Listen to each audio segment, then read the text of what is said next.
without further ado, Ellie from ReFunk, please take over today for the panel discussion.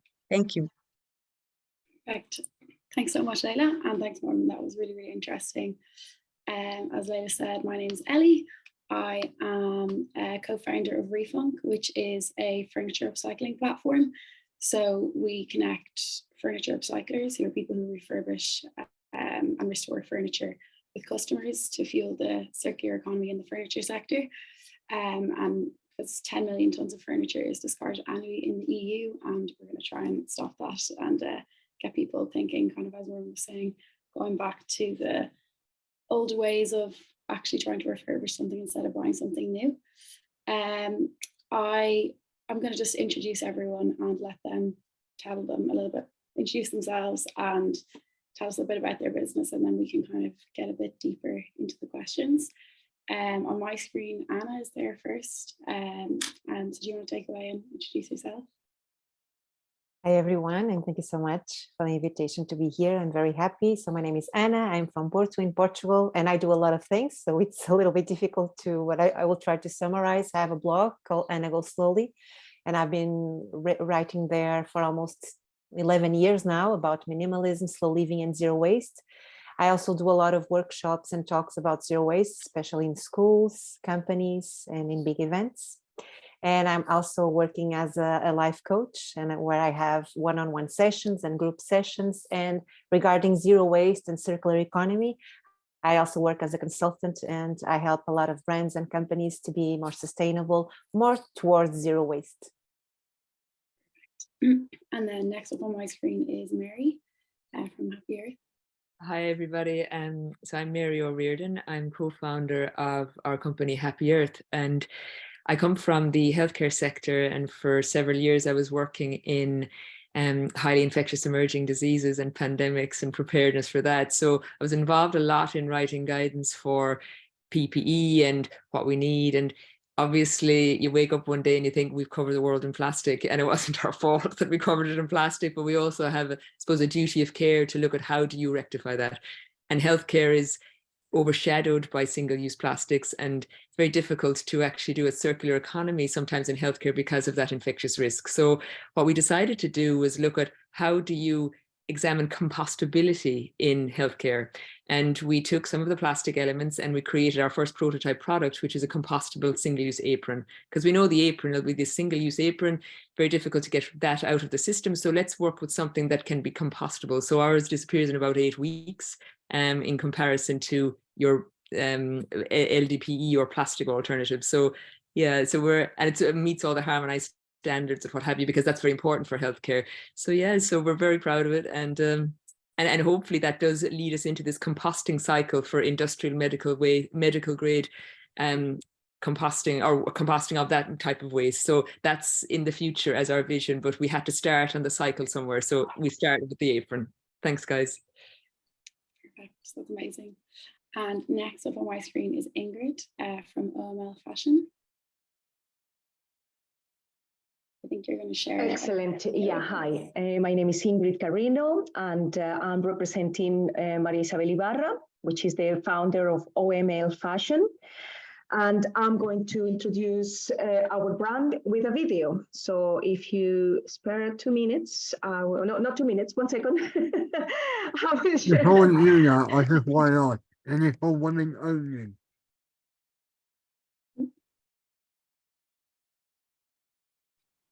Like, is it for women only, or men can join too? No, it's for everyone who is interested in sustainability.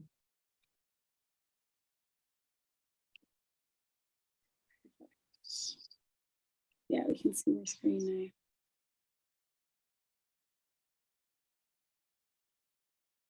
now. Please, Ellie, just carry on. Are you sharing your screen?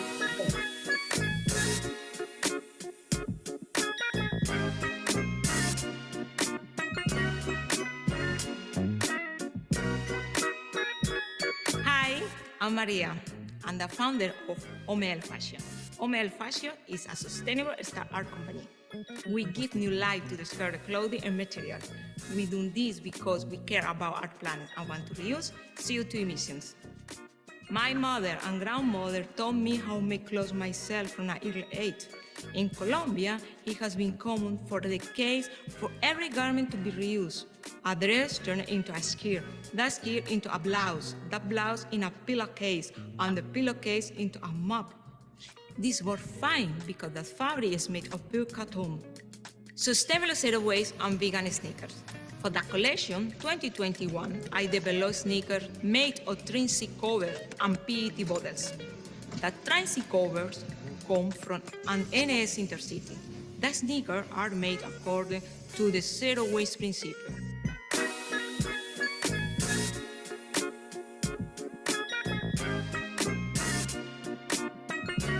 For our 2021 spring and summer collection, we have made 100% sustainable sneakers from Trincy cover and vegan leather. We are going to pre-sell 650 pairs of these exclusive sneakers.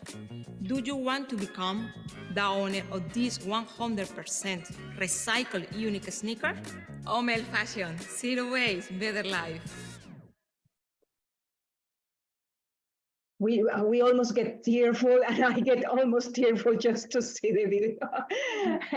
So this is our brand, and I'm here, guys, to answer any questions about our brand and our designs and our ideas. Brilliant. Thanks so much, Ingrid. And then I think last up we have Fiker from AfroBites. I don't think she has her video working, so we'll just hear from her.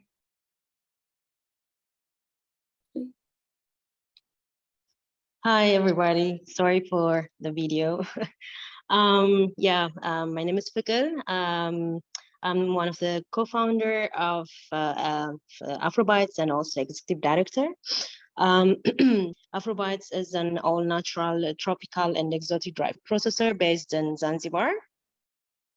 And most like Eastern Africa countries and Tanzania and Zanzibar is also best example.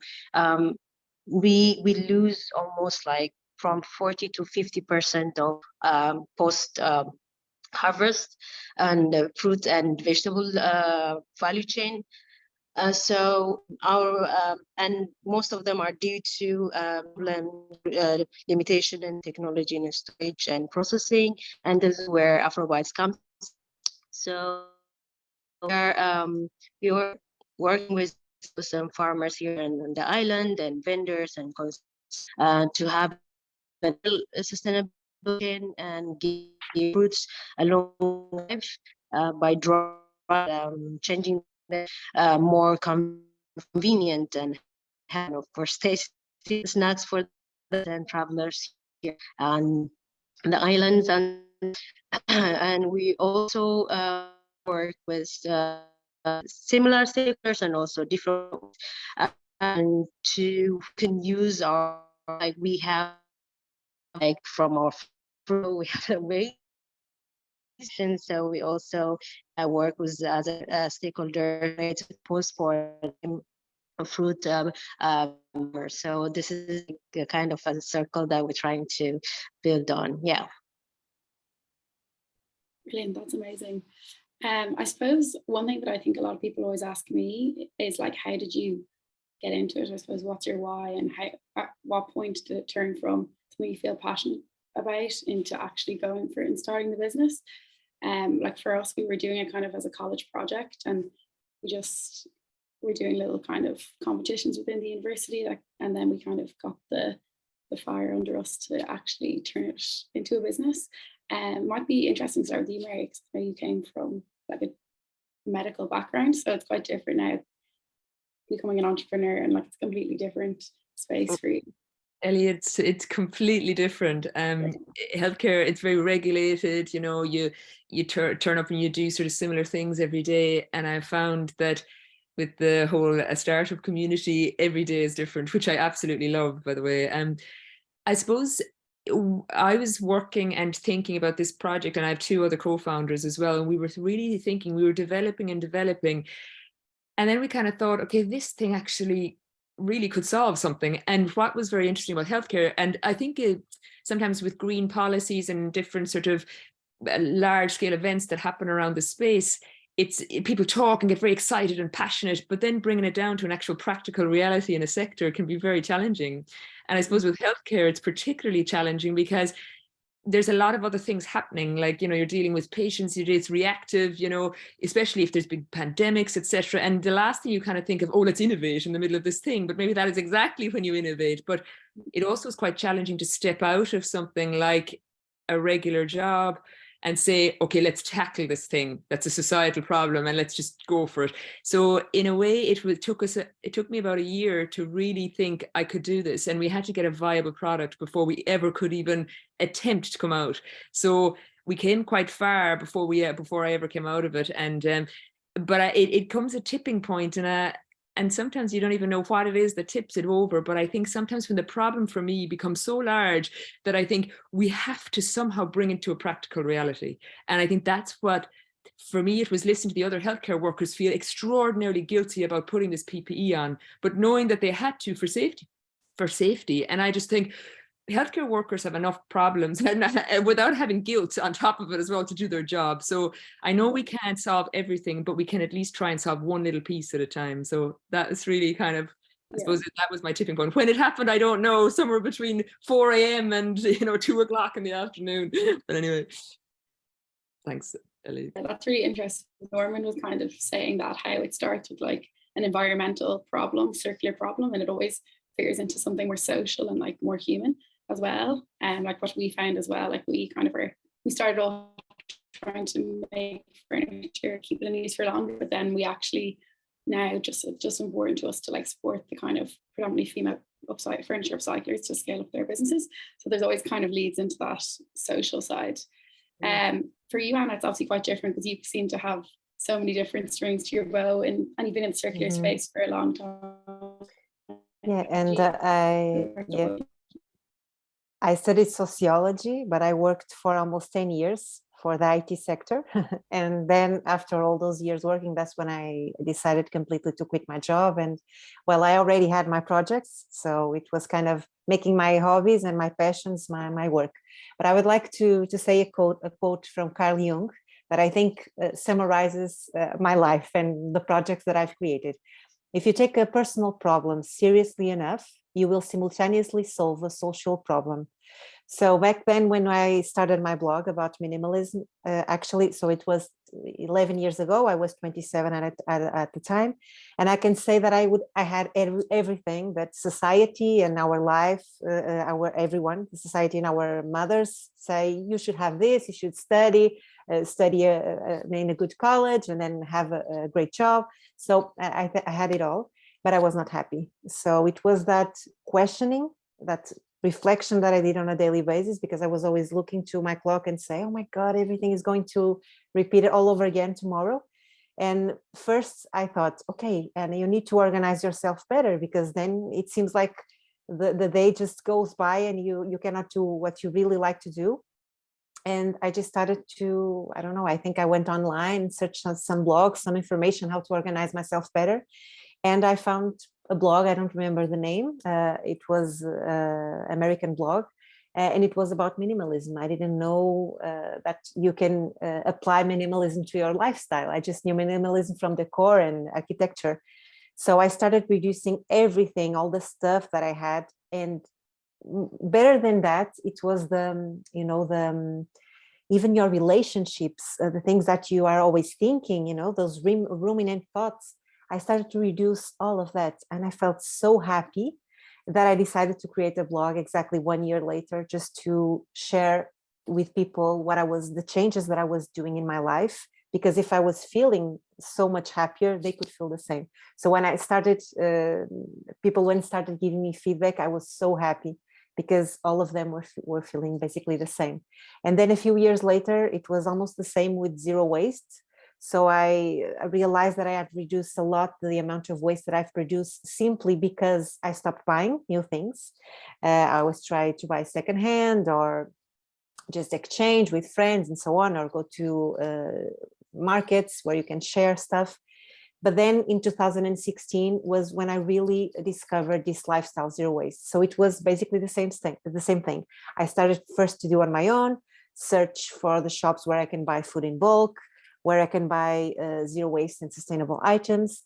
And then doing this, I felt a little bit alone, and I created the Zero Waste Portugal movement, because no one was talking about this. It was a few years ago, so no one was talking about this, and I felt pretty alone.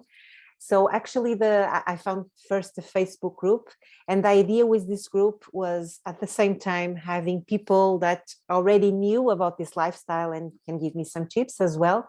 But mostly my main goal was just to share everything that I was discovering. So we have, for example, I started with an Excel sheet, just writing all the shops that we have in Portugal where you can buy your stuff in bulk and you can bring your own jars and bags. And then now we have a website, which is called inbulk.pt, where you can see all the stores, add some more stores. So basically it was like my own problem. And then I discovered it was also a problem for everyone, basically. So what I try to do now is just to, of course, try to inspire change. I think that's the most accurate thing, especially just showing people that it's easy. You don't need to change your life from one day to another and go completely zero waste, of course. And we know that for some people it's easier than for others, depending if it's a big family, a small family, or depending where you live. But what I try to do with my workshops and talks is just I always bring with me my zero waste kit with all the things that I use on a daily basis, just to show that it's really easy, and with small changes, you can have a big impact. It's amazing. What about you, Ingrid? How did you get involved with that? Absolutely. So it's quite interesting because Maria started her fashion label in 2017, and it was doing, of course, trying to use textiles that were used in other things like t-shirts, etc. But in 2019, there was a competition launched here in Netherlands with the NS Trains, with the biggest company of trains here in the Netherlands, and they wanted to recycle the seats, the cover seats of the trains. And this competition was to create something with this textile. So Maria created some spadrilles, some shoes, summer shoes, and then she also created the sneakers and bags and toiletry bags, etc. And it's been a success. In fact, we're starting to work with the councils now with their waste materials, and we are giving them the ideas of what to do with these materials. So now, for example, we're working for a council called the Sotimir Council, and they have big banners with the publicity of the buildings or whatever they were publicizing.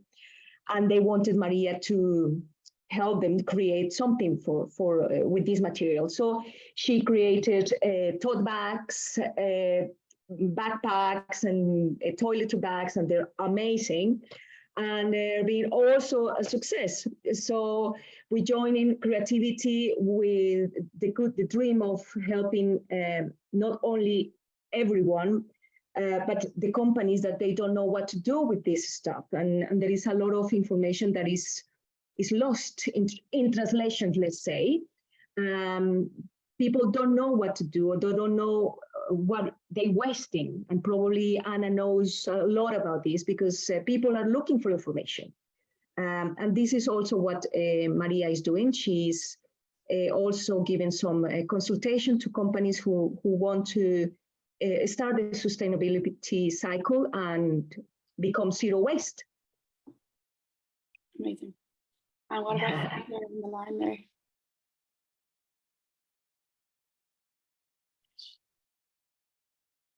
Are you there? Fiker? Sorry, hello? Sorry, is Fiker there on the line? I was going to ask her if she could answer the same question. Yeah, it got disconnected for seconds, and yeah. Yeah, I'm having a bad network on top of the video, sorry. So we are like the group is actually, the AfroBites is a group of real foodies. We have a different background, like from work, like professions. So like we have musicians, like I have like anthropology and sociology background, and so it's like we're different, but our interest is in food, and we are also from different East Africa country. And so like my journey is from Vitamin now, which focused on TAFE, like it's one of this that grows in Ethiopia. So is processing that into superfood bars and that for like some markets. But like after that, I made this team, and we found this common interest. Also, I was also working with food, so it was yeah, it was a common ground. And so we really do appreciate as a group also a very good quality, healthy and convenient snacks and contemporary lifestyle. So we don't sometimes have like time to sit and eat like, breakfast, lunch and dinner, but bean or even to replace that, we need and healthy, convenient alternative snacks, and there is almost none in here in this part of the world. And while we don't have that, even we have this like incredible like laws that we see in front of us, which and we are a community, and we see the opportunity where like there are so amazing tropical and exotic fruits growing everywhere, and you see it going bad like just like that in a day or 2 days. It's really, really sad to see that, while there is actually people is still here what need to eat, and they also, and have also like healthy access to snacks, from kids to health conscious people. And so yeah, we decided like to try to explore the opportunity, and also and if we can fill the gap as much as we can, yeah, why not? And we're very excited about it. Yeah. Perfect. That was a great answer. I suppose next, obviously we're all kind of selling the dream and doing amazing work and making lots of impact in space that's needed. But I'm wondering what kind of challenges in like the business landscape you guys are coming up against. I know a lot of people maybe don't take us serious. They think they keep calling us a lovely, nice project, or it's a great idea, it's a great dream. But yeah, maybe a lot of the traditional business people won't necessarily take it seriously just because trying to make money while also doing good. We also get a lot of pushback. People think that we should be a social enterprise and not be for profit, just because, again, we're making a positive social impact. So I'd love to hear a little bit more about, I suppose, the business challenges of scaling up something that's making positive impact as well. I don't know who wants to start with that one. Ellie, I mean, I suppose we meet the same thing in a way, because I think there's this strange concept that you can't have something that is beneficial and also profitable. It's so weird. Like there's this very strange dichotomy there. So for us, ours is a very simple little product as well, even though there was a lot of sort of R&D that went into it to develop it. But the simplicity of it, it's almost like, well, is it really going to make an impact or what have you? And then breaking into, for example, too, if you actually, whatever you produce, if it's actually costs more, and we have this in the health service, so the unit cost price, it's very difficult to compete against plastic. So you then say, okay, now you have a battle on your hands, but how do you get a public sector, for example, to pay more for something that just carries out a function? So what we have to do, and this is what we're building at the moment, is how do you show value in something as well as its function?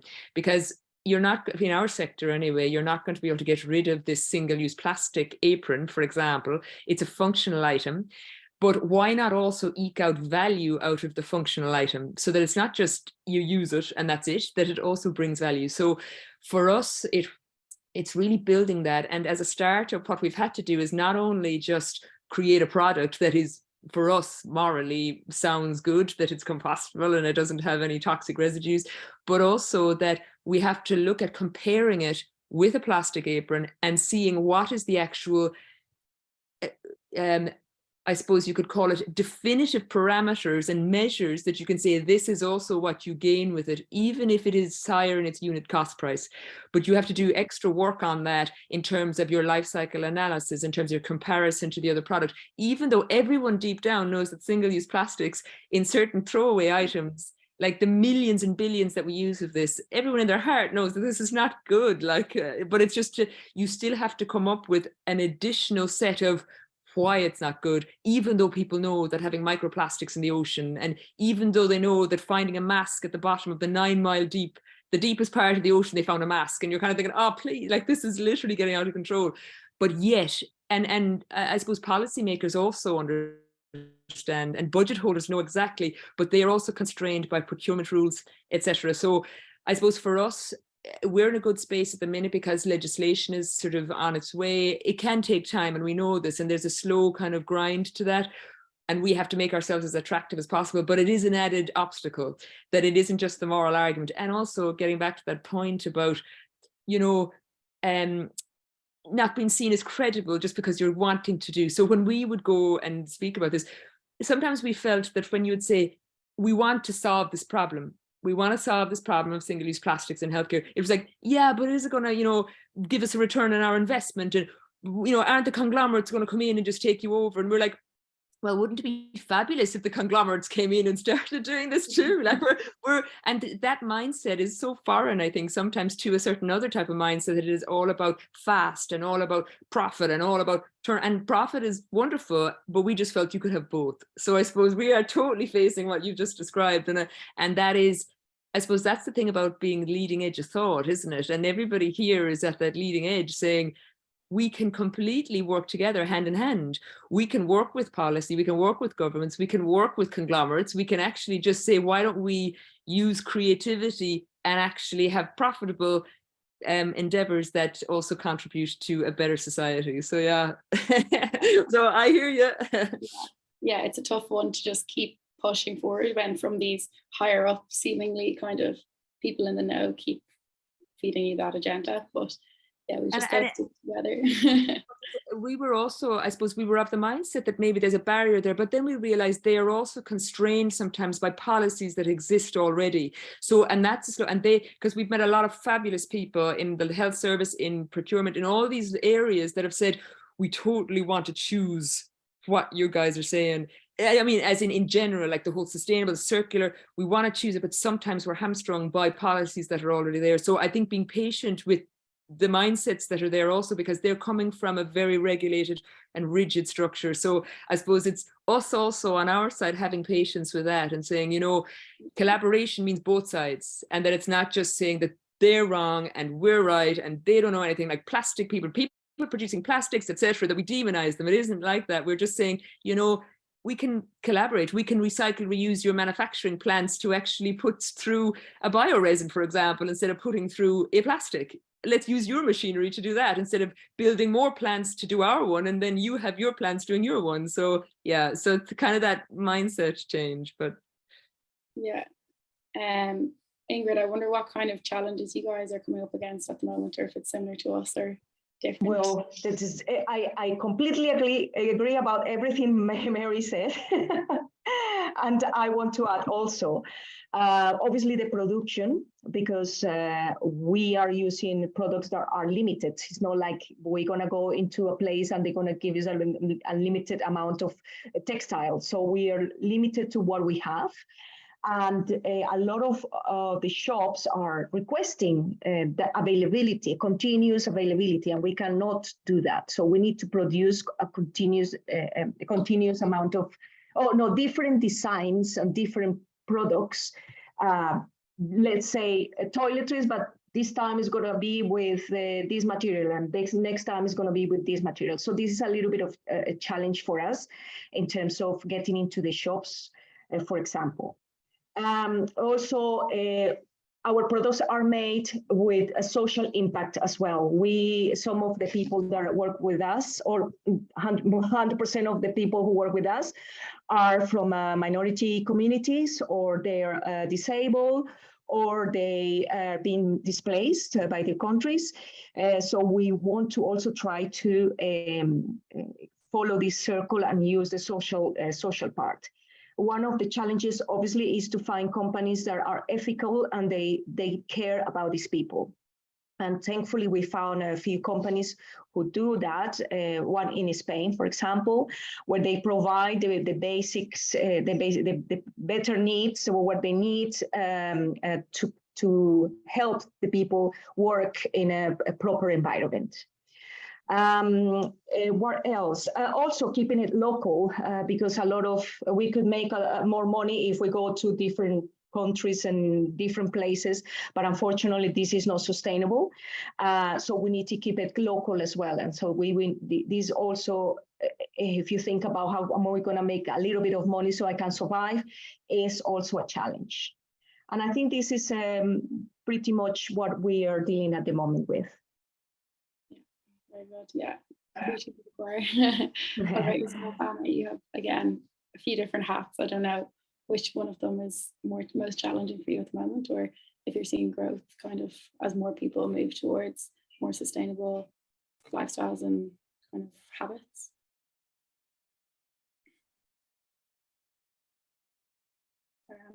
That one was for you. It was for me. Sorry, yeah. I didn't. The sound was not good. So in my case, it's a little bit different. I can share a little bit with you that sometimes it feels like I'm always on a mission. I always have to give the example. I always have to be perfect. And when I was in my, as I used to call it, my previous professional life, I got a burnout and depression, and that's why I quit. Of course, I wanted to quit for a long time to dedicate fully to my passions and my hobbies, but I have to be careful because this is my lifestyle, right? Being a minimalist, being zero waste. So I really, really have to be, sometimes I have to take my coat, my zero waste coat, and just rest a little bit. So that's one of the difficulties. Another thing that I see, especially when I do workshops and talks in schools or companies and so on, it's difficult to change for everyone. So people feel inspired, everyone, they say the same, they send me messages, they call me, and you were really inspired. I love your story. I love all the tips that you shared. But then they don't take action, because I know, of course, we have a lot of things to do on our daily lives. We don't have time. And then if we have kids, it's even worse. And we are always running, right? So I think this is very difficult. Even people that are more concerned about the environment, it's difficult for them to change. Then from the company side, what I see is companies just want profit and to grow and grow more. And what I think we should start teaching at universities, in business school and management courses, is just you need to go to a place where your business is sustainable. You can pay the bills and you don't need to grow and grow every year, every day, every week. So that's difficult, because sometimes when companies want to implement some sustainable practices or zero waste practices, this doesn't go along well with grow. Even nowadays you see, and I'm very happy because there are a lot of companies that are producing sustainable products. But we cannot forget that the most sustainable thing is what already exists. So like Ingrid told, companies that reuse materials that already exist, for me, that should be the model. And I think even the governments, the banks should give money preferably to that companies that produce with materials that already exist. So we have a lot of things to change. There are a lot of challenges that I think even nowadays, those businesses that want to grow and grow more and are not sustainable, they are rewarded against the other ones that have social concerns and so on. And if there is no planet, there is no business. I think people really need to remember that. Yeah, that makes a lot of sense. I'm with you on all that, and even on the burnout thing. I think it's also difficult when you do feel like, as you're saying, you're fighting the mission, and when you work for yourself, the lines are blurred between 9 to 5, because it's always on your brain. but yeah, it's tough sometimes. We need to cut ourselves some slack. And Fiker, what about yourself? What kind of challenges are you guys dealing with? I'm sure it's quite difficult, quite different from us in Ireland. Yeah. Well, on top of my head, like we have different challenges, but on top of my head, like we like the most of the farm islands are scattered and small scale farmers, and the ones we are working with, which means that's also the reason why the fruits go bad before even they reach to the market, because they don't have access to transportation and also logistics. So we are trying to work with another institutions, organization who already work with small scale scatter farmers, but like in order to produce in a slightly larger scale, then that means we need more size of raw material, right? Organize that from a very scattered small scale farmers from here and there all over the island. It's been really, really difficult. But yeah, we're working on that. But that's one challenge, and the other one is infrastructure, like the transportation and all those things, and out of our hand. But yeah, that's thing. The other one is also our customers. They like we focus on seasonal, like we jackfruit, we dry jackfruit. It's tropical and it's exotic fruit, and it doesn't grow all year round, right? So our fruits are like seasonal. Things like you cannot find mango at certain time, and that's how we work. But our consumers are used to that kind of season where like they can have access to one kind of fruit or food all year long. So that kind of understanding is very challenging, because we get requests that like mango all the time, or like pineapple all the time. And so from also customers or wholesaler buyers, so those are like kind of difficulty that we actually face. And also, I mean, personally, I'm from Ethiopia and this is Zanzibar, and it's been 1 year since I moved here. So there is definitely a lot of differences, and it's an experience. It's exciting, and at the same time, like personal plus like the business life all together. Like I have to take it in and process it at the same time. So that has been at the personal level a bit challenging, but yeah, and yeah, been. Yeah, you're as I said, that's kind of something that I'm also kind of struggling with at the moment as well. I suppose one last kind of question before we do a quick fire round of advice or favorite quote. But so I suppose we're heading into, unfortunately, seeing recessionary times, cost of living crisis.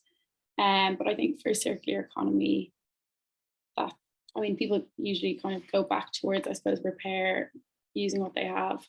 And so I actually think for a lot of our circular businesses, it can provide opportunities for growth. But it can also, as kind of, I suppose Mary was saying, even companies are trying to cut back and reduce costs, so it can also prove challenges. I don't know what you guys' outlook are kind of as we face into, I don't know, the future and the current economy. Has that kind of impacted your business positively or negatively? And for us, we're seeing it as a positive, because as I was saying, we'd hope people will return to kind of repair, restore, and then also because we work with freelance upcyclers, we're hoping that more people who are trying to diversify their income might do kind of, instead of just doing upcycling as a hobby, might try and scale it up and create a business out of it. A lot of, I suppose, in downturn, people become more creative and get inspired. So I suppose we can start with Anna. Like, what does that I suppose the next year and a half, does it excite you? Does it worry you? I think I see an opportunity in it. It really excites me. I think we have a lot of opportunities, especially because, well, I talk about these subjects for a few time now, and what I see is people are more aware, which is great, because then you don't have to explain everything. So people already know.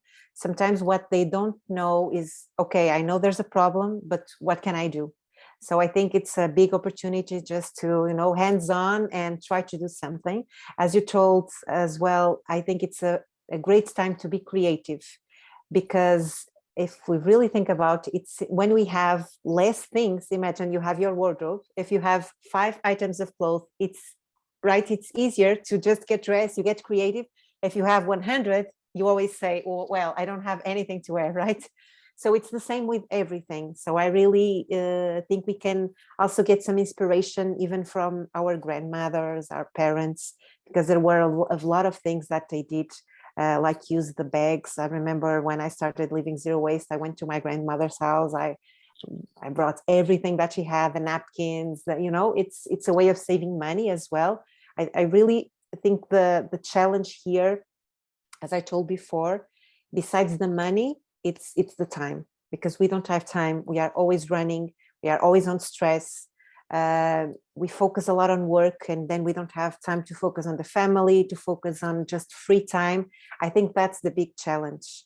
Then everything I really see as a lot of opportunities, but I try to be optimistic, because I always say this: if I was not optimistic, I would have to stop doing what I do as my job, because I really have to believe that we are going to survive. We are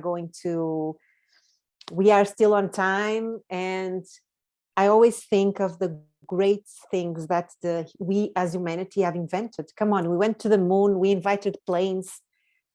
We can invent everything. I really think the problem is, this has to be a priority. The social problems, the environmental problems, once they are a priority, for sure we can solve everything. Yeah, I love that. I love that. Mary, I don't know if you have a different approach, because you were obviously talking about the costs and how policymakers and it's landscape. It's a slightly different landscape, absolutely. However, what I've started to what I like Anna there, feel very optimistic that it is through collaboration between sectors is what might push us a little bit on our side anyway, because I think it's that idea that when there's real pressure on in terms of from external sources, and you have these economic recessions, etc., that you really do have to become creative. And I think you can be creative personally, but I think you can also extend that creativity to cross-sectoral creativity. So for example, our ideas came out of the agricultural sector. So you could say, how did agriculture and health then collide? And we did, in a strange synergy. So, I mean, and that's for us, it comes back to the land and health and eco balance and those things. And so I suppose for us, that's what we're hoping. Well, we're saying that in times of crisis or times of stress, that it can actually bring collaborators together that wouldn't naturally normally fit together. So that's how we're kind of looking at it too. And just a nod to my dad, who's 83, and he is still brilliantly able to help me around the house, which sounds terrible that I'm still abusing my poor dad at this stage, but he has skills, and he taught my brothers to have skills of repairing. And I think that's something too. I really hope that we actually, in the educational side, start helping people to have practical skills out there. Because I think this idea of being time poor, and then we go out and buy something because we haven't the time to repair, recycle, but that there might be a bit of a joy come back into actually bringing something back to life. Like, you wouldn't throw out a bicycle if it gets a flat tire. It's that kind of thing. It's like saying, let's just look at it with fresh eyes and bring back a bit of love to stuff that we already have. And I moved house recently, and my decorating skills have become more crazy by the day, simply because I've been all through my life now, I've gathered stuff along the way, right? So I'm using it in a different way. So now my style is like, it's through the years style, rather than just, throwing everything out and getting a new, just because I happen to be in a different mindset now than I was 10 years ago. I'm saying, something, that thing 10 years ago, I can now put it in some other location, or I can use it in a different way because I'm now thinking in a different way. So The zero, certainly I've been very careful about saying, do I really need to get something new there? Does that lamp just, that fits in that corner better than it did in the other corner, and I can keep that lamp. It's all right. And I don't have to be on trend with anything. I can just be me. So that's just me personally anyway. So yeah. I love it. What about you, Ingrid? What are your thoughts? Okay, so I got three points for everyone. Is to the sky is the limit, and we know that. We have loads of ideas, and then there you go. Look outside of the box and lead by example. So in my case as well, I go sometimes to a second-hand shop. I buy my furniture, I buy my lightings if necessary. If I move house, then I get something that is already used. Although the second-hand shop has put the price up, I still go. Okay. And also, I think we should encourage repairing training. So I don't know if it makes sense. In the past, I remember when I was at school, I look young, but I'm a little bit older. When I was at school, I was taught to sew my buttons, to sew, how to sew things, how to do this at school, how to fix a shoe, etc. So I think that's something that should be also, how do you say, incorporated into the education system, I think. Yeah, definitely. Okay, I think we'll go to Fiker and then we'll wrap it up. So if you have any thoughts on, I suppose, heading into our session and any kind of final advice, I'll congratulate you after that. Yeah, the recession as I think like any problem is part of the solution. I believe that, and it's this, like, we see challenge, we see and everyone, like, with a very creative and brilliant idea came from seeing that gap in, with their life or around them in the community. So I think the recession would be at that place, like, where we can see a lot of ideas. When we face a lot of change, we will have definitely more interesting ideas, and those kind of ideas that we have right now would be also would be growing. I think that's what I really believe. Yeah. Okay, thank you. I think I'll wrap it up there and hand it back to Leila. Thank you so much, everyone. Thank you, Ellie, for a great moderating there. And thank you, the panel, for sharing your story, your journey, really inspiring, and we learned some few things.